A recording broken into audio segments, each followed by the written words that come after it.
Surf Excel.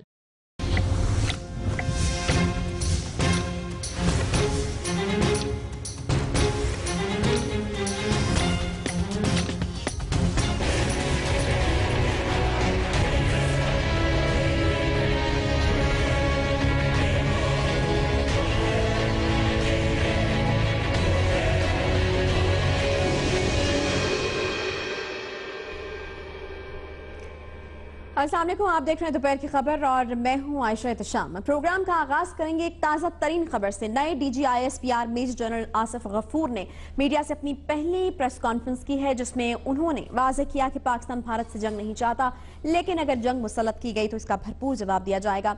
Hafiz Saeed की नजरबंदी रियासती policy है, मुतल्लिका इदारे मजीद बताएंगे। ये भी कहा कि ब्लॉगर्स गायब होने में पाक फौज के किसी इदारे का कोई हाथ नहीं और डॉन लीक्स के मामले पर तहकीकात जारी है, मामला दबा नहीं। अफगानिस्तान के हालात पर नजर रखे हुए हैं, तालिबान सब तकरीब कारी वहीं से बैठकर करते हैं। कहा कि ज़रबे अज़ब कामयाब ऑपरेशन रहा और सब कौमी इदारों का इसकी कामयाबी में हाथ है। सबसे कहा कि मर्दमशुमारी के मरहले में फौज सिविलियन इंतजामिया की भरपूर मदद करेगी। इसी पर बात करेंगे। हमारे साथ मौजूद हैं इस वक्त जनरल रिटायर्ड अमजद शुएब साहब, दिफाई तजियाकार हैं। इसके अलावा मज़हर अब्बास साहब सीनियर एनालिस्ट है, वो भी हमें ज्वाइन करें। जनरल साहब, सबसे पहले हम आपकी तरफ चाहूंगी, फौज की जो आला क़यादत है उसकी तब्दीली के बाद नए DGISPR की ये पहली प्रेस कॉन्फ्रेंस, जो भी अहम बातें की गई हैं, आप किस तरह से देख रहे हैं इसकी अहमियत को इस वक्त? बिस्मिल्लाहिर्रहमानिर्रहीम। देखिए, एक तो प्रेस कॉन्फ्रेंस उन्होंने काफी कॉम्प्रिहेंसिव की है, तकरीबन सारे सब्जेक्ट को उन्होंने छेड़ा। आपने देखा होगा कि कराची के अमन के बारे में भी उन्होंने बात की और अफवाज पाकिस्तान में जो कॉपरेशन है फोर्स, नेवी और आर्मी की और सिविल अदारों की, उसके बारे में उन्होंने बात की। बड़ा अच्छा बताया कि सब ने मिलकर काम किया। लेकिन जो मुल्क को खतरात दरपेश हैं, जो मामला अभी तक हमारे सुलझ नहीं सके, उन पे भी जिक्र किया, खास तौर पे अफगानिस्तान और पाकिस्तान के मामला, भारत के साथ जो मसले हैं, सीज फायर वायलेशन जो हमारी बहुत सारी हुई हैं पीछे, उनका जिक्र आया। इसमें मैं दो चीजों पे खास तौर पे बात करना चाहता हूँ। इस खित्ते को स्टेबलाइज करने के लिए इंतहाई जरूरी है कि अफगानिस्तान में अमन आए, लेकिन ये समझने की जरूरत है कि भारत इस मामले में मुखलिस नहीं है। भारत नहीं चाहता कि ये खित्ता जो ये स्टेबल हो, क्योंकि उसकी सेहत पे इसका कोई असर नहीं पड़ता। उसको जो उसके अज़ाइम है वो पूरे होते नजर आते हैं। पाकिस्तान की मामला, पाकिस्तान की दुश्वारियां बढ़ने से, पाकिस्तान के अंदर हालात खराब होने से, पाकिस्तान की इकोनॉमी पे बुरे असरात पड़ने से, चुनाचे वो अपने उन मजमूम अज़ाइम के लिए इस खित्ते को डिस्टेबलाइज रखना चाहता है। बदकिस्मती ये है कि अफगानिस्तान में जो क़यादत है इस वक्त वो टोटली इंडिया के हाथ में खेल रही है। करप्ट सियासतदान है जो इंडिया पैसा लगाता है, करप्ट मीडिया है जहां पैसा लगता है, वो कोई भी ऐसी बात नहीं करते जिससे कि अमन की तरफ बढ़ा जा सके। अब इसमें दो उन्होंने बड़ी अहम चीजें बताई यहाँ पे कि एक तो इंटेलिजेंस शेयरिंग का कोई ना कोई माहिदा होना चाहिए, दूसरा बॉर्डर मैनेजमेंट का दो तरफा होना चाहिए। अच्छा, जनरल राहील के वक्त में भी इनको हमने ये दोनों माहिदे, बल्कि एक तीसरा माहिदा 2014 अगस्त में भेजा था, जिसमें कि जो उधर मोबाइल टेलीफोनों के टावर्स लगे हुए हैं अफगानिस्तान में और जो हमारी तरफ लगे हुए हैं, इनके रेंज इस तरह है कि ये ओवरलैप करते हैं। और हमने उनको भेजा था माहिदा कि इस पे मीटिंग करके इनको रीलोकेट किया जाए, ताकि हमारा सिम आपकी तरफ इस्तेमाल हो सके और आपका सिम हमारी तरफ इस्तेमाल ना हो सके। उसका 2014 से आज दिन तक जवाब नहीं आया। और ये जो दो माहिदे हमने ऑफर किए, उस पे भी वो उन्होंने कोई आज दिन तक मुस्बत कदम नहीं उठाया। बॉर्डर उनकी तरफ से खाली है, बॉर्डर मैनेजमेंट हो नहीं सकती, इंटेलिजेंस शेयरिंग नहीं हो सकती। अब मसला ये है कि इल्जाम हमारे ऊपर लगा दिया जाता है जब भी वहां पे कुछ होता है, तो ये उनकी जिम्मेदारी है कि अपने बॉर्डर्स की हिफाजत भी करें, लेकिन इल्जाम पाकिस्तान पे लगा दिया जाता है कि जी आपके लोगों ने किया। अब इसमें बहुत बारहा हमारे जो अदारे हैं ये बता चुके, लेकिन हुकूमत पाकिस्तान जो है वो इस पे खुल के कोई दुनिया को नहीं बताती कि ये कसूर अफगानिस्तान का है। अगर ये मुखलिस हैं तो क्यों नहीं तावन करते, हमारे क्यों नहीं मुआहदे करते, ताकि ऐसी कोई चीज हो तो हम इनकी मदद करें। लेकिन हमें भी इनकी मदद की जरूरत है जो TTP उधर उन्होंने बैठाई हुई है। अगर इंटेलिजेंस शेयरिंग होगी, जिससे वो बचते इसी वजह से हैं कि फिर उनको उनके बारे में भी इतला देनी पड़ती है अगर मुआहदा हो जाए, लेकिन वो देना नहीं चाहते। वो चाहते हैं कि उधर से भारत जो है वो बिल्कुल एकतरफा कार्रवाइयां करता रहे। तो ये बहुत बड़ी दुश्वारी जो दुनिया के सामने लानी चाहिए, वरना उठ के अमेरिका भी आपको कहेगा कि जी डू मोर, या कहेंगे जी आपके यहाँ सेफ हेवन्स हैं। भाई कहाँ है सेफ हेवन्स? मैं यही कहना चाहता हूँ कि थोड़ा सा अग्रेसिव एटीट्यूड आप रखें, क्योंकि बहुत हो गया आपके ऊपर इतनी इल्जाम तराशी, पूरी दुनिया के सामने आपको एक दहशतगर्द मुल्क बना के पेश किया जाता है, जबकि दहशतगर्दी का शिकार हम हैं। तो एक तो ये इशू, दूसरा ये कि भारत के बारे में जो पाकिस्तान ने भी मिसाइल टेस्ट वगैरह किए, वो एक इस खित्ते में बैलेंस रखने के लिए, ताकि ये ना हो कि भारत को जारियत की लालच हो, भारत ये समझे, उसको टेम्पटेशन हो कि हमने पाकिस्तान पे हमला करना, उसको पता हो कि इनके पास तोड़ मौजूद है, तो इसलिए किया है। लेकिन इसका अगर भारत दुनिया के सामने ये पेश करे कि पाकिस्तान के कोई एग्रेसिव डिजाइन हैं, तो मैं समझता हूँ कि आसिफ गफूर ने वो भी इंप्रेशन खत्म करने की कोशिश की और बताया तो यानी भारत के लिए इसमें एक वाज़ेह पैगाम था। मज़हर अब्बास साहब हमारे साथ मौजूद है। मज़हर साहब, कुछ और खास चीज़ों पर भी रोशनी डाली गई और उनके बारे में भी वजाहत दी गई जिन पर देना बहुत ज़रूरी था। मतलब जिस तरह हाफिज सईद के हवाले से खबर जो है वो कल रात से हम देख रहे हैं कि पूरे मीडिया की ज़ीनत बनी हुई है, तो उन्होंने ये कहा कि हाफिज सईद का जो मामला है वो पॉलिसी फैसला था और कुछ दिनों में मजीद भी इस बारे में अपडेट किया जाएगा। और इसके अलावा ब्लॉगर्स की गुमशुदगी के हवाले से भी उन्होंने बात की कि पाक फौज का इससे कोई ताल्लुक नहीं है। तो काफ़ी इंपॉर्टेंट थी ये चीज़ें जिसको एड्रेस किया गया आज।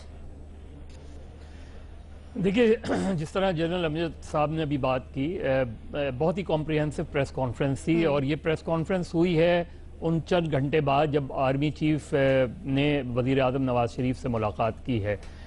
और जो बातें की हैं उसमें मेरे लिहाज से जनरल साहब ने बहुत सी बातों की तरफ निशानदेही की, लेकिन मेरे लिहाज से जो बहुत अहम बात थी वो उनके आखिरी सवाल का जवाब जो था वो था, जिसमें उन्होंने नैरेटिव के तौर पे जो हमारा बयानिया बदला है और बयानिया बना है उसके बारे में की। उन्होंने इस लिहाज से वो बात बिल्कुल ठीक थी कि जो हमारी पॉलिसीज रही हैं ओवर द इयर्स उसमें तब्दीली आई और इसी वजह से पूरा एक कंसेंसस बना कि ये जंग जो है, ये उनके बकौल सब ये समझते थे कि ये जंग हमारी नहीं है, लेकिन ये बात साबित हुई कि ये जंग हमारी है। और साथ में उन्होंने ये भी बात की कि इस बयानिए में तब्दीली आई है, इसी वजह से ज़र्ब-ए-अज़्म हमें सामने नजर आया, इसीलिए दहशतगर्दी के खिलाफ हमें जो है लड़ाई लड़ती हुई नजर आई शमाली वजीरिस्तान और दीगर जगहों पे। लेकिन जो चीज उसको लिंक किया उन्होंने, यानी उस लिहाज से उससे पहले जो उन्होंने हाफिज सईद के बारे में बात की थी कि ये रियासती पॉलिसी है। देखिए, मसला हाफिज सईद का या मौलाना मसूद अजहर का नहीं है। मसला यह है कि रियासत की जिहादी पॉलिसी क्या है या जिहादी बयानिया क्या है। क्या हमें जरूरत है बहुत सारे एक ग्रुप्स खड़े हो जाएं और वो जिहाद की बात करें, या रियासत का ये फैसला होता है कि कब जिहाद करना है कब नहीं करना, जिसकी वजह से एक हॉस्टाइल दुनिया में, एक हॉस्टाइल ग्लोबल इस वक्त एटमॉस्फेयर है। इंडिया में एक इंतहा पसंद आदमी वजीर आजम बना हुआ है जो हिंदुस्तान में इंतहा पसंदी को फरोग दे रहा है। अमेरिका में जो नए सदर आए हैं उनकी पॉलिसी इंतहा पसंदी की तरफ ले जा रही है। अफगानिस्तान की वाली बात अभी जनरल साहब ने खुद कर दी। तो एक ऐसे हॉस्टाइल एटमॉस्फेयर में आपका एग्रेशन काम नहीं आएगा। आपको अपनी इंटरनल सिचुएशंस को बहुत ही माइन्यूटली देखना है। सही। हमारा जिस बयानिया में हम कंफ्यूज नजर आते हैं वो बयानिया हमारा इंतहा पसंदी के हवाले से है। क्या हमारी यहाँ बयानिया है क्या इंतहा पसंदी के हवाले से? हम नेशनल एक्शन प्लान पे हमें जीरो इम्प्लीमेंटेशन नजर आती है। जी जनरल साहब आप बात कीजिएगा, मैं बस खत्म कर रहा हूँ। सही, यहाँ हमें कंफ्यूजन नजर आ रहा है, तो ये कंफ्यूजन जब तक हम दूर नहीं करेंगे, देखिए आप उन्हें बात करते हैं, उन्होंने कहा चंद दिनों बाद इनके बारे में बता देंगे और कोर्ट में आप ये स्टैंड नहीं कर सकते। इसलिए हमें क्लैरिटी आनी चाहिए हमारी पोजीशन में। इसमें मैं ये कहना चाह रहा था कि बिल्कुल मदद दुरुस्त कह रहे हैं कि बयानिया दुरुस्त होना चाहिए और वो वजाहत हमें करनी है कि पिछले काफी सालों से जब से ज़र्ब-ए-अज़्म लॉन्च की थी हमने अक्रॉस द बोर्ड सारे टेररिस्ट को हैंडल किया है। उनका इंफ्रास्ट्रक्चर कंप्लीटली हमने नॉर्थ वजीरिस्तान से खत्म किया और अब वहां पे किसी की कोई ऐसी सहूलत किसी को मयसर नहीं है, ना कम्युनिकेशन सेंटर्स हैं, ना ट्रेनिंग सेंटर्स हैं, ना गोला बारूद, कोई चीज वहां पे नहीं है। लेकिन हाफिज सईद वगैरह ये चूंकि सड़कों पे जुलूस निकालते थे, खुले फिरते, एक परसेप्शन बनी हुई थी और ये परसेप्शन दूर करने की जरूरत थी, वो भी हमने करनी थी। अब असल किस्सा ये है जो हमें लोगों को बताना चाहिए कि ये लोग जो कि उस जमाने में किसी वक्त पे ये करते रहे जाके क्रॉस और इनके अंदर वो जिहादी जज्बा था, ये पिछले 3-4 साल से हमने रोका। जब से मोदी और अजीत डोवल वहां पे आए हैं इंडिया में तो एक रुख बदला है। उनकी स्ट्रेटजी ये थी कि इन लोगों को इन्वॉल्व करें और हम फॉल्स फ्लैग ऑपरेशन इनके जरिए कराएं ताकि पहले आप फॉरेन पॉलिसी के गोल फिक्स करते हैं, फॉरेन पॉलिसी का गोल है कि पाकिस्तान को आइसोलेट करना है, पाकिस्तान को टेररिस्ट स्टेट डिक्लेयर करना है, उसके लिए इंटेलिजेंस काम कर रही है। और काम उन्होंने ये किया कि जो जैश मोहम्मद के लोग थे, ये को 450 के करीब उनको ये वरगला के अफगानिस्तान रॉ वाले ले गए। अब वहां से ले जाके इनको लॉन्च कर रहे हैं। और ये हमें पता चला जब हमने तहकीकात की हैं पठानकोट ऑपरेशन की, पठानकोट पे जो हुआ वाकया। अब पठानकोट में और उड़ी में वो लोग इस्तेमाल हुए हैं जो फॉल्स फ्लैग ऑपरेशन के लिए अफगानिस्तान पहुंचाए जा चुके हैं, और इसमें गैर मुल्की इंटेलिजेंस एजेंसीज भी शामिल है। अब ये हमारे लोगों को समझना चाहिए कि अगर आपके अपने लोग, आपकी अपनी आर्मी, आपकी अपनी गवर्नमेंट अगर बताती है कि हम वहां पे हमारा कोई हाथ नहीं है उड़ी में या पठानकोट में, तो हमारे लोगों को हमारे बयानिया पे यकीन करना चाहिए। उनको ये इस चीज का इत्मीनान होना चाहिए कि हम अपने लोगों के साथ झूठ नहीं बोल रहे हैं। शुक्रिया, और ये दुश्मन की साजिशें भी हैं। ठीक है, हमारे साथ मौजूद थे माज़र अब्बास साहब, आप हमारे साथ मौजूद रहेंगे। दीगर मेहमान भी हमें ज्वाइन। छोटे से ब्रेक के बाद वापस आते हैं। बात होगी गवर्नर सिंध की तैनाती की। मेयर को जान का खतरा, आखिर क्यों सिक्योरिटी क्यों नहीं दी जा रही, इन्हीं तमाम इश्यूज पर एक छोटे से ब्रेक के बाद दोपहर की खबर के साथ रहिए। Welcome back. सूबा सिंध को अपना नया गवर्नर मिल गया। हुकूमती जमात ने इस बार टेक्नोक्रेट की हैसियत से पहचाने जाने वाले जुबैर उमर को नया गवर्नर सिंध मुकर्रर कर दिया। ऐसा होता जिसके पास कोई आनी इख्तियार नहीं, लेकिन सियासी पंडितों का यह कहना है कि सिंध में गवर्नर की हैसियत बहुत अहम होती है। क्या जुबैर उमर साहब कारोबारी तबका और सियासी जमातों समेत तमाम अहम स्टेक होल्डर के साथ अच्छे ताल्लुकात कायम रख पाएंगे, या फिर जल्द ही कई नई साजिशें शुरू हो जाएंगी? अगले इंतखाबात में सिंध के शहरी इलाकों में 3 बड़ी जमातों में टाकरा होगा। अल्ताफ हुसैन कबाब खत्म होने और PSP के कराची जलसे के बाद सिंध में उर्दू बोलने वालों के लिए मुस्तफा कमाल और फारूक सत्तार के काफिले में से एक को चुनना मुश्किल होगा। पहले कराची के मसाइल का पहाड़ हल करने के लिए मेयर कराची सिंध हुकूमत से इख्तियारात के लिए रोते रहे थे, तो अब सिर्फ सिक्योरिटी मांगते हुए नजर आते हैं, जो कि मिल ही नहीं रही। और आज रेंजर्स और कोर कमांडर से मदद भी मांग ली है। दूसरी तरफ मुस्तफा कमाल ने कराची के मसाइल हल करने के लिए 30 दिन का अल्टीमेटम दे दिया।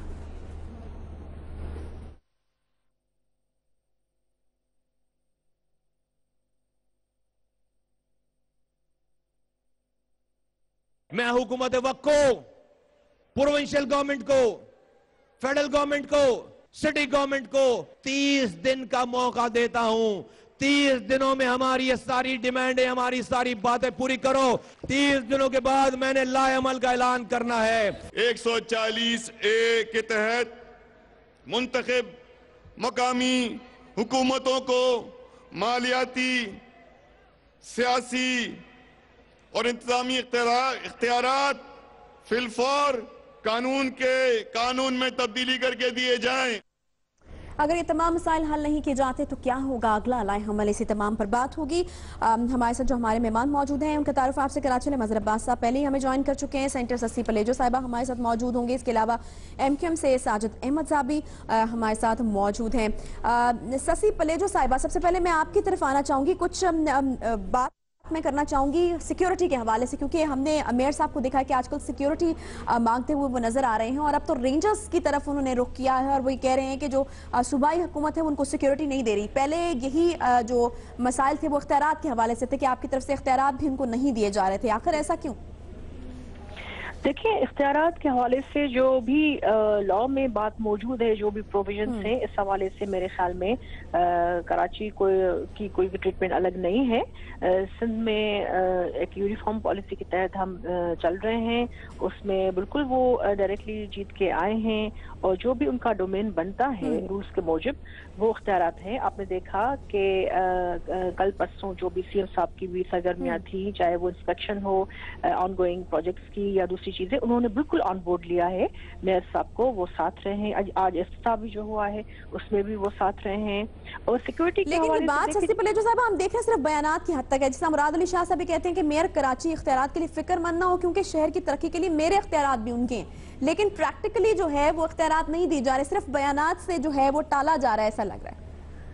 एक तो चीजें बेहतरी की तरफ जा रही हैं, क्योंकि हम जो सिस्टम बना रहे हैं मालियाती हवाले से भी आप देखें कि NFC के हवाले से भी जिले सतह पर जो है वो चीज इस पर बिल्कुल काम हो रहा है, और CM साहब हत्तुल इम्कान कोशिश कर रहे हैं। पाकिस्तान पीपल्स पार्टी भी उन कोशिश है, क्योंकि कराची नहीं है पूरे जो है जिले, जारी बात है उन सब की जो डिमांड बिल्कुल ये होगी कि उनको उस तरह के इख्तियार मिलने चाहिए। और इस हवाले से एक सिस्टम जो है उसमें जो भी कमी पेशी है, क्योंकि ये जो बिल आया था लोकल गवर्नमेंट्स के और ये असेंबली ने पास किया, पंजाब की तरह कोई ऑर्डिनेंस से हम काम नहीं कर रहे। हमने यकराए से और एक अक्सरियती बिल के मौजूद हम जो है उस रूल्स और प्रोविजंस के थ्रू हम काम कर रहे हैं। उसमें अगर कोई मसला है तो वज़ीर आला साहब के दरवाजे खुले हैं और वो तो बल्कि अप्रिशिएट करते हैं, इनकरेज करते हैं। बाकी सिक्योरिटी की जहाँ तक आपने बात कही तो वहाँ अरेंजर्स हमारे इख्तियार में नहीं है, वो फेडरल सब्जेक्ट है। तो इस हवाले से मेरे ख्याल पुलिस हमेशा एमक्यूएम के हमारे जो भाई हैं, चाहे वो गवर्नमेंट नहीं आपकी तरफ से नहीं दी गई ना सचिव पलेजो साहिबा, वो आपकी तरफ से नहीं दी गई, इसलिए मजबूरन उनको रेंजर्स की तरफ रुख करना पड़ा, रेंजर्स से मदद के लिए कहना पड़ा। इस पर मैं बिल्कुल ये वाज़ेह करूंगी कि पुलिस चाहे एमक्यूएम के हमारे साथी हमारे भाई भले उनका मैंडेट सच्चा रहा हो या उसका क्वेश्चन मार्क हो, लेकिन आपने देखा होगा किसी पोजीशन में हो न हो, पुलिस हमेशा से मुख्तलिफ लोगों के साथ उनकी जो मोबाइल रही हैं, उनके साथ सिक्योरिटी रही है। सिंध पुलिस से कभी भी इस हवाले से कोई भी मेरे नहीं ख्याल के कोई कमी की हो। साजिद अहमद साहब, मसला क्या है? मसला तो कोई नजर ही नहीं आ रहा। इख्तियारात वज़ीर आला आप ये कह रहे हैं कि मेरे भी आप ही के हैं, इसके अलावा वज़ीर आला हाउस के दरवाजे भी खुले हैं और जो सिक्योरिटी है वो भी सस्ती पलेजो साहबा कह रही हैं कि दी गई है, तो मसला तो कोई भी नहीं है। फिर आप लोग क्यों ये कहते रहते हैं कि मसाइल हैं और आपका ये मुतालबा और ये मुतालबा? बिस्मिल्लाहिर्रहमानिर्रहीम, अस्सलाम वालेकुम। सबसे पहले अच्छा, दूसरा ये कि पीपल्स पार्टी के जो भी रहनुमा हमेशा ये बात कहते हैं, जब उनसे इख्तियारात की बात की जाती है तो वो ये अल्फाज हमेशा कहते हैं कि आइन के प्रोविजन के मुताबिक इख्तियारात हम देंगे इनको। तो आइन का आर्टिकल 140 ये कहता तो है कि एडमिनिस्ट्रेटिव, पॉलिटिकल एंड फाइनेंशियल इख्तियारात तमाम बलदियाती नुमाइंदों को दिए जाएँ, लेकिन सिंध के अंदर हो ये रहा है। माजरत के साथ मेरी बहन है सची पलो जी और उन्होंने बहुत अदब के साथ बात की, तो मैं भी अदब के दायरे में रहते हुए बात करूंगा। माजरत के साथ अगर आप 8.5 साल का दौर पीपल्स पार्टी का सिंध में देखें तो बदइंतजामी उरूज पर, करप्शन उरूज पर, थर को आज तक ये सही नहीं कर सके। अंदरूनी सिंध करप्शन का बुरा हाल है। कराची जो पूरे पाकिस्तान को 2000 अरब देता है रेवेन्यू, 67% रेवेन्यू, वैसे 2000 अरब रुपए सालाना देता है मैक्सिमम तकरीबन, लेकिन कराची को कोई कुछ देने वाला नहीं है। कराची को अगर वफाक ने दिया तो 16 रुपए का मंसूबा, सिर्फ 0.1% वो भी दिया है, वो भी ग्रीन लाइन बस मंसूबे की सूरत में। अच्छा, सिंध को 95% देता है कराची, सिंध को 95% देता है और कराची को 9% सिंध देता है। अगर हम अपने इख्तियारात की बात करें, अगर हम सिक्योरिटी की बात करें, मिसाल के तौर पर वसीम अख्तर भाई ने कहा कि उनकी जान को खतरा है और एजेंसियों ने भी गुज़िश्ता दिनों एक रिपोर्ट पेश की जिसमें कहा गया है कि वसीम अख्तर को सिक्योरिटी थ्रेट है, लिहाजा इनको अपनी हिफाजत करनी चाहिए। तो अब ये उनको सिक्योरिटी देगा कौन? यकीनन प्रोविंस देगा, यकीनन रेंजर्स देगी। अगर आप अपने रहनुमाओं को, किसी दूसरी पार्टी के रहनुमाओं को इस तरह रोडों पर छोड़ देंगे, वैसे भी कराची एक बहुत हसास, एक सेंसिटिव सिटी है और यहाँ पर वैसे भी बहुत सारे मामला पहले भी हो चुके हैं। उस सूरत में अगर इनको आप सिक्योरिटी भी ना दें, या आपसे सिक्योरिटी की भीख मांगे, आप इनको सिक्योरिटी ना दें, या आपसे इख्तियारात की भीख मांगे, आप इनको इख्तियारात ना दें, ये सरवाइव करने की भीख मांगे आपसे कि हमें कराची में आजाना तौर पर सरवाइव करने दिया जाए, और कराची के वो लोगों ने वोट दिया एमकेएम को, और जब वोट लोगों ने दिया तो वो यकीनन इख्तियारात भी मांगते हैं, अपने काम भी मांगते हैं। अच्छा, पीपल्स पार्टी की थिंकिंग ये है, इनकी सोच मेरे ख्याल में ये है कि इनको 2018 तक सिटी गवर्नमेंट को इख्तियारात ना दिए जाएं। यकीनन 2018 तक जब इनको इख्तियारात नहीं दिए जाएंगे तो ये ग्राउंड पर काम नहीं कर सकेंगे, और फिर 2018 का जब इलेक्शन आएगा तो पब्लिक इनको वोट भी नहीं देगी। तो कराची के लोग तो बाशऊर हैं, बहुत बाशऊर लोग हैं और बहुत पढ़े लिखे लोग हैं, वो समझते हैं कि उनको पता है कि पीपल्स पार्टी इख्तियारात नहीं दे रही, लेकिन एमकेएम तो काम करना चाहती है। और आजकल जो कराची के हवाले से एक हुक्मरानी की जो जंग है, एक तरफ पीपल्स पार्टी है जो कि सिंध पर हुकूमत करती है, एक तरफ पीएसपी एक जलसा करती है, उसके मुकाबले में एमकेएम एक जलसा करती है, तो ये पावर जो है उसको भी शो करने की कोशिश की जा रही है। और दूसरी एक लॉजिक जो साजिद अहमद साहब ने दिया कि क्यों इख्तियारात आखिर नहीं दिए जा रहे, उससे इत्तेफाक करते हैं। देखिए, एक तो ये कि पीपल्स पार्टी हुकूमत इसलिए कर रही है क्योंकि वो मेजॉरिटी पार्टी है, उसको हुकूमत करने का राइट पहुंचता है, पूरा सिंध कराची समेत जो है उस पर उसको राइट है। लेकिन जो बल्दियाती इलेक्शंस के बाद मेयर मुंतखब होता है तो फिर मेयर के पास टोटल पावर होनी चाहिए। इस वक्त मेयर सिर्फ ग्रेड 21 का अफसर नजर आ रहा है, जिसको वजीर आला इफ्तिताह करने बुलवा लेते हैं, सड़क दिखाने बुलवा लेते हैं।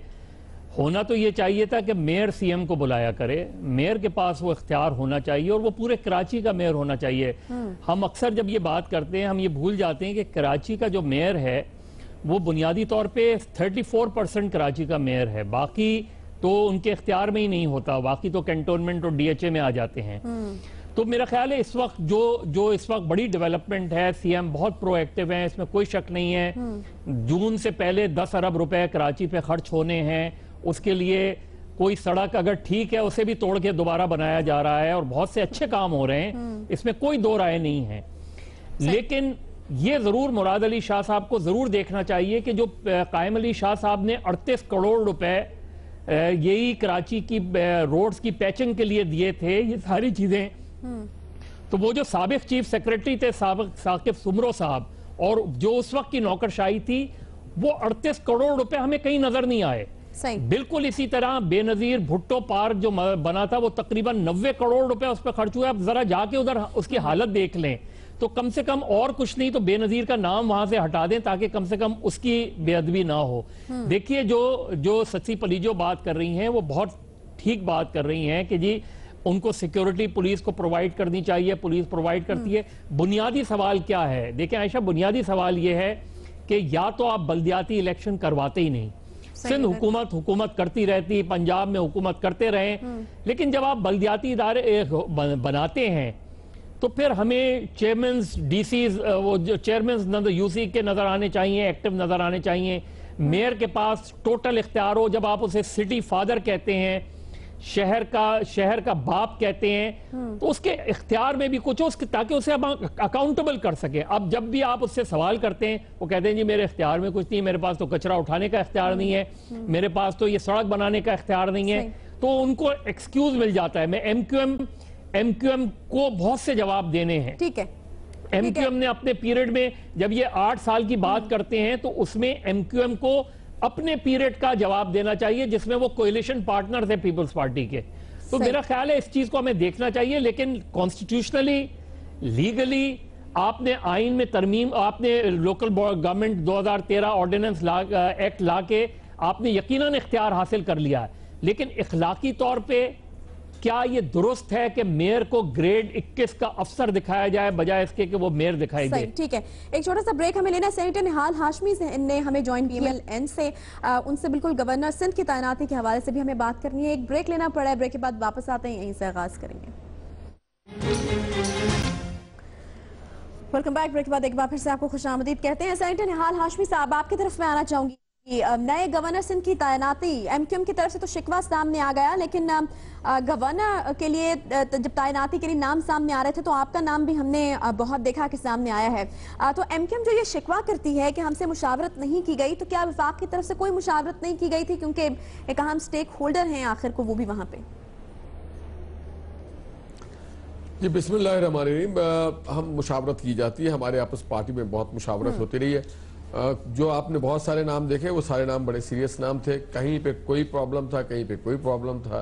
बहरहाल अपनी पार्टी से मुशावरत की जाती है, और जो रियासती इदारे, लेकिन जो स्टेक होल्डर्स हैं, क्या उनसे भी मुशावरत की गई? क्योंकि ख्वाजा साहब तो ये कहते हैं, ख्वाजा इजहारुल हसन साहब, ना ही हमसे पूछा गया, ना इत्मीनान में लिया गया। नहीं, ये जरूरी नहीं होता है कि पूछा जाए या इत्मीनान में लिया जाए, ये जरूरी नहीं होता।